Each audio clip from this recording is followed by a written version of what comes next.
Hello everyone, good morning, welcome back to my channel. আশা করছি তোমরা প্রত্যেকে খুব ভালো আছো আর আমরাও বেশ ভালো আছি। তো এখন সকাল 7টা এখনও বাজেনি, পৌনে 7টার মতো বাজে। তো সমস্ত কাজকর্ম করে গাটা ধুয়ে তারপর চাটা খেয়ে নিয়েছি। তো নিয়ে ভাবলাম যে গতকালের যে ধোয়া জামা কাপড়গুলো এনে চেয়ারে রেখে দিয়েছিলাম, তো সেগুলো এখন একটু ভাঁজ করে নিই। তো ভাঁজ করে না আনলায় রেখে দিলে না আর সারাদিনের সময় পাবো না, একেবারে সেই দুপুরে। তো তার আগে তো আর ঘরে ঢুকতেই পারি না। তো সেই কারণে ভাবলাম একেবারে এই সমস্ত জিনিসগুলো গুছিয়ে নিই, গুছিয়ে আলনায় রেখে দিয়ে তারপর রান্নার দিকে যাবো আর কি। তো ওদিকে একটু চটপট করে নেব, অসুবিধা কিছু নেই। এদিকে আগে গুছিয়ে নিই, না গুছিয়ে নিলে আবার পরে সেই চেয়ারে সমস্ত দাল হয়ে থাকবে, আর তোমাদের দাদাভাইও কিছু খুঁজে পাবে না আর আমার উৎসবও কিছু খুঁজে পাবে না। তখন প্রচণ্ড বিচিকিচ্ছির পরিস্থিতির সৃষ্টি করে ওরা, চিৎকার চেঁচামেচি দিয়ে দেয়। তো সেই কারণে ভাবলাম আমি গুছিয়ে রেখে দিই, মানে ওদের প্রয়োজন মতো ওরা হাতের গোড়ায় জিনিসপত্র পেয়ে যাবে। তো এই হচ্ছে ব্যাপার। তো চলো এবার শাড়িটা ভাঁজ করে নিই। শাড়িটা ভাঁজ করে নিই, মোটামুটি কাজ কমপ্লিট।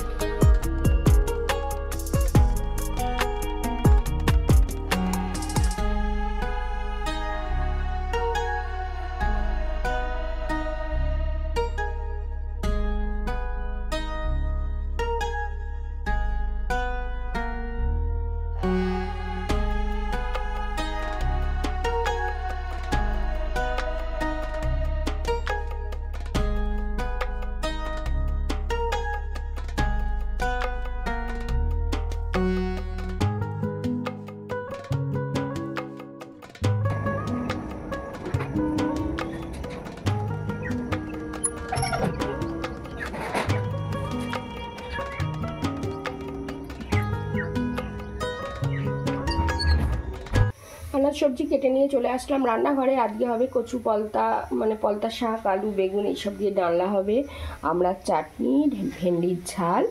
আর এদিকে দেখো শাক কাটা আছে, তো শাকটা এখনো ধোয়া হয়নি।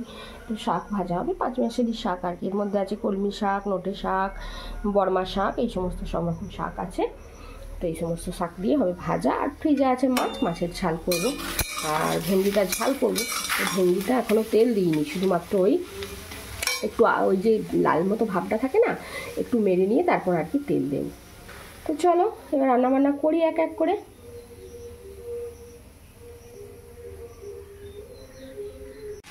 সব রান্না হয়ে গেছে, এখন এই শাক ভাজাটা হচ্ছে। তো শাক ভাজা যেহেতু তোমাদের দাদাভাই খায় না, তো সেই কারণে আর কি একদম শেষকালে শাক ভাজাটা করছি। আর ওদিকে তোমাদের দাদাভাইকে খেতে দিয়ে দিয়েছি, ওই দেখো খাওয়া দাওয়া করছে। তো খাওয়া দাওয়া করুক। আর ও না আজকে টিফিন কিছু নিয়ে যাবে না, বললো টিফিন কিছু নিয়ে যাব না। তো সেই কারণে আমি আর টিফিন কিছু ওকে দিইনি আর কি। তো বললো দুপুরে সেইভাবে খেতে ইচ্ছা করে না, এই অতিরিক্ত গরমে, তো খাবো না। তো যাই হোক, তো আমি কি রান্না বান্না করেছি একবার তোমাদেরকে দেখাই। আর এখানে আছে মুড়ি খাওয়ার জন্য আলু সিদ্ধ। তো এখানে তো ভাত আছে, ভাতের মধ্যে আলু সিদ্ধ দিয়েছি, আলু ভাতে। আর এখানে করেছি এই তো কচু আলু বড়ি বেগুন এইসব দিয়ে পলতার ডালনা, মাছের ঝাল, চাটনি, আর এটা হচ্ছে ভেন্ডির ঝাল। তো এই রান্নাবান্না হয়েছে আজকে। তো চলো শাকটা ভেজে নিলেই মোটামুটি রান্নাবান্না কমপ্লিট হয়ে যাবে। তো রান্নাবান্না কমপ্লিট করে নিলাম, নিয়ে রান্নাঘর, গ্যাস ওভেন সব কিছু মোছামুছি একদম কমপ্লিট করে নিয়েছি। আর এদিকে দেখো থালা বাসনও সব কিছু একদম ধুয়ে মেজে পুরো একদম বাসনের ঝাঁকায় জল ঝরাতে দিয়েও দিয়েছি। এবার এই ঘর বারান্দাগুলো মুছবো। তো মুছে আর কি একটা জায়গায় আজকে যাওয়ার পরিকল্পনা করেছি। তো দেখা যাক কখন মানে করে উঠতে পারি আর কি কাজকর্ম। তো তার কাজকর্ম মিটিয়ে তারপর আর কি যাবো। তো চলো ঝটপট করে ঘর বারান্দাটা ঝাঁট দিয়ে নেবো, তারপর আর কি মোছামুছি করবো। তো সমস্ত কাজকর্ম করে নিয়েছি। তো করে নিয়ে এই দেখো রেডি হয়ে নিয়েছি, মানে অর্ডিনারি শাড়ি পরে নিয়েছি আর কি। আর আমাদের পাশের পাড়ায় যাচ্ছি একবার। তো বললাম না যে একটা জায়গায় যাবো, কতক্ষণে করে উঠতে পারি কাজকর্ম। তো ওই যাচ্ছি, বেরিয়েছি, অবশ্য বেরোতে পেরেছি রেডি হয়ে। তো মানে একটা ব্লাউজ তৈরি করতে দেওয়ার আছে আর কি। পুজোর সময় নেওয়া হয়েছিল শাড়িটা, তো তোমাদের দেখাচ্ছি। তো এই শাড়িটা পুজোর সময় নেওয়া হয়েছিল, কিন্তু ব্লাউজটা তৈরি করা হয়নি। তো তোমাদের দাদাভাই মানে যার কাছে জামা প্যান্ট তৈরি করে, ওকে দিয়ে জাস্ট খালি ওই শাড়িটা পিকো করে নিয়েছিলাম, কিন্তু মানে পাড়ও বসানো হয়নি আর ব্লাউজও তৈরি করা হয়নি। তাতেই 3-4বার পরা হয়ে গেছে শাড়িটা। তো যাই হোক, একটা বিয়ে বাড়ি আসছে। বিয়ে বাড়ি বলতে আমার বড় শ্বশুরের আত্মীয় বিয়ে। তো আমাদের ওই পাড়াতে বাড়ি, তো ওরা উঠে গিয়েছে, আমরা উঠে গিয়েছি, এরকমটাই আর কি। তো যাই হোক, পরে সেসব গল্প করব। আর ওই বিয়েবাড়ি আসছে, তো সেই কারণে শাড়িটা একটু ব্লাউজটা তৈরি করতে দিচ্ছি, পাটটা বসাতে যাচ্ছি আর কি। তো একবার দেখিয়ে দিই তোমাদের।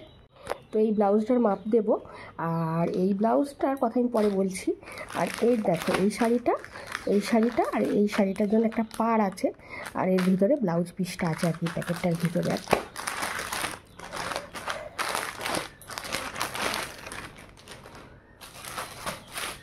পাড়টা না আমার ছিল ঘরে, ওটাই নিয়ে চলে যাচ্ছি। আমি না সচরাচর শাড়িতে খুব একটা পাড় বসাই না, পাড় বসালে আমার অতটা ভালো লাগে না। তো একটা শাড়িতে বসিয়েছিলাম, তো ভালো লাগেনি, খুলে রেখে দিয়েছি। তো দেখছি এটা ম্যাচ করে যাচ্ছে, এটাতেই বসিয়ে দেবো, অসুবিধা কিছু নেই। আর এটা হচ্ছে ব্লাউজ পিসটাই, দেখো সিম্পলের ওপরেই আছে। তো এই হচ্ছে ব্লাউজ পিস, এটা নিয়ে যাচ্ছি। আর এই ব্লাউজটা, শাড়িটা এখনও পর্যন্ত পরিনি, ব্লাউজটাও পরিনি, কিন্তু এর ব্লাউজটা না একটু টাইট মতো হয়ে গেছে। আগে বেশ হচ্ছিল ঠিকঠাক, এবার কদিন হাঁটাহাঁটিও বন্ধ করে দিয়েছি আর সব কিছুই বন্ধ করে দিয়েছি। তো সেই কারণে না ব্লাউজটা না ঠিকঠাক মতো গায়ে মানে আর হচ্ছে না, টাইট লাগছে আর কি। তো সেই কারণে এটা একটু ভাবছি বাড়াতে দেবো। তো ওকে দিয়েই তৈরি করেছিলাম, তো ওই মেয়েটাকে দিয়েই তো বাড়াতে দেবো, এই মাপটা করতে দেবো আর কি, দুটো ব্লাউজকে। তো চলো চটপট বেরিয়ে পড়ি। দেখছো, দেখো পুরো কাঁটায় 12টা বাজে।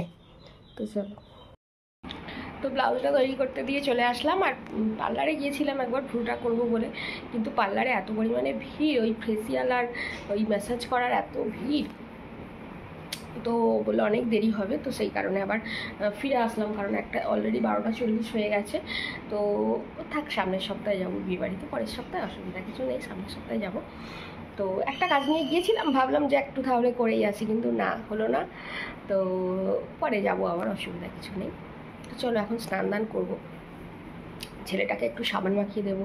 তো অনেক দিনও সাবান মাখে না, আর একলা মাখলে না ভালো মাখতেও পারে না। তো সেই কারণে আমি একটু মাখিয়ে দিই, মা, তাই না বলো? তো চলো একটু মাখিয়ে দিই সাবানটা।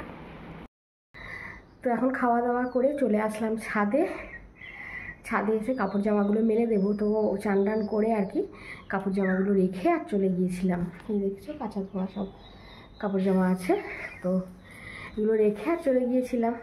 গিয়ে আগে ভাত খেয়ে নিলাম সবাই মিলে। তো খাওয়া দাওয়া করে এখন চলে আসলাম ছাদে। এবার এগুলো মেলে দিয়ে গিয়ে একটু রেস্ট করবো আর কি। ও ছেলেটাও আবার 3:30টার দিকে বেরোবে, ও আজকে পাথফাইন্ডারে পড়া আছে, 4টায় ট্রেন ধরবে। তো একটু গিয়ে বসবো, তারপরে আবার ওকে সব কিছু গুছিয়ে দেবো, রেনকোট টেনকোট ছাতা টাতা। তো চলো আগে মেলে দিই ঝটপট করে। সব এদিক ওদিক করে মেলে দিয়েছি, অনেকগুলোই কাপড় জামা ছিল।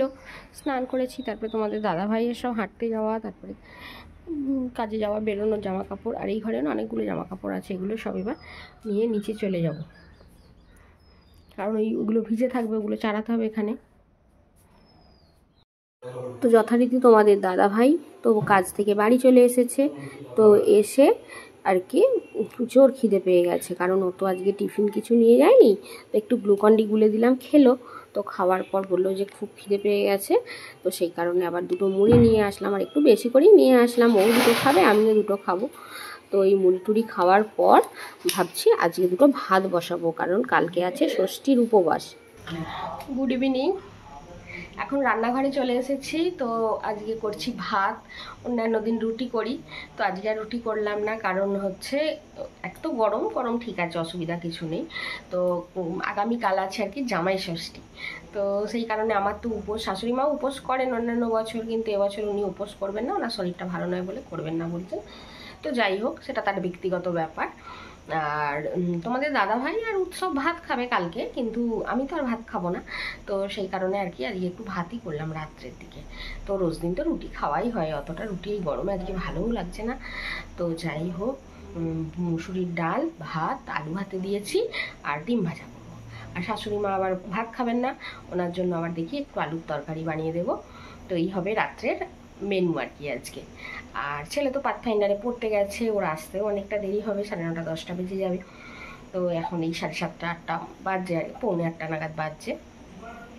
তো এখন করে নিই। এবার ডালটাও সিদ্ধ হয়ে এসেছে, ওটাও একটু সম্বরা দিয়ে দেবো, আর ভাতটাও হাফ হয়ে গেছে আর কি। তো চলো রান্নাবান্না করে নিই। আর প্রচণ্ড গরম আজকে, মানে এত গরম, একটু সন্ধ্যের আগে একটু ঝিরিঝিরি বৃষ্টি হয়ে গেল, তো প্রচণ্ড গরম লাগছে। পুরো দেখেই বুঝতে পারছো আমি পুরো ঘেমে একদম পুরো চান করে গেছি।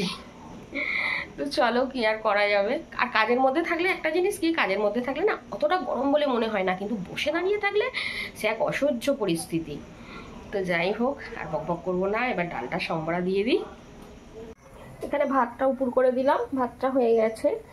আর এই দেখো মিটকেসের মধ্যে আছে ডাল, মুসুরির ডাল করেছি, একদম পাতলা করে মুসুরির ডাল করেছি। আর শাশুড়ি মায়ের জন্য করছি আলু ভাজা, তো ওনার জন্য আলু ভাজা করছি। আর ওনার আলু ভাজাটা করে নিয়ে আমাদের ডিম ভাজাটা করবো আর কি।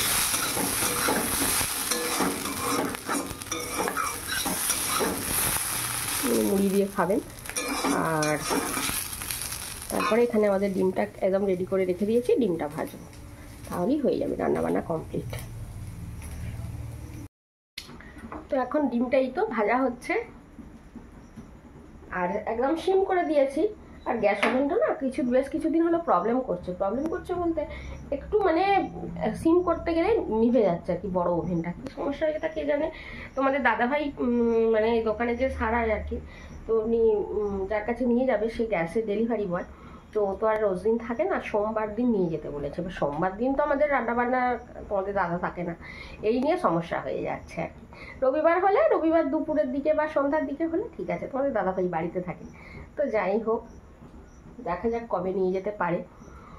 নাহলে এমনিতে ঠিক আছে। আর ওভেনটা অনেকদিন হয়েও গেল, 7-8 বছর হয়েও গেছে ওভেনটা। তো ডিমটা একদম সিম করে ভাজছি, তো ভাজা হতে থাক আস্তে আস্তে। তো রান্নাবান্না তো হলো, এবার একটু গাটা ধুয়ে ফ্রেশ হবো, কারণ প্রচণ্ড ঘাম দিচ্ছে আর প্রচণ্ড গরম লাগছে। তো আজকের পর্বটা বেশি বড় করছি না, আজকের পর্ব এখানেই শেষ করছি। তো তোমরা সবাই খুব ভালো থেকো, সুস্থ থেকো, অলওয়েজ হ্যাপি থেকো, আমাকে মনে রেখো, আমার ভিডিওর সাথে থেকো। আর যদি ভালো লেগে থাকে তাহলে অবশ্যই লাইক দিয়ে সাবস্ক্রাইব করে চ্যানেলটা শেয়ার করতে পারো। তো আজকের মতো আসছি, নমস্কার।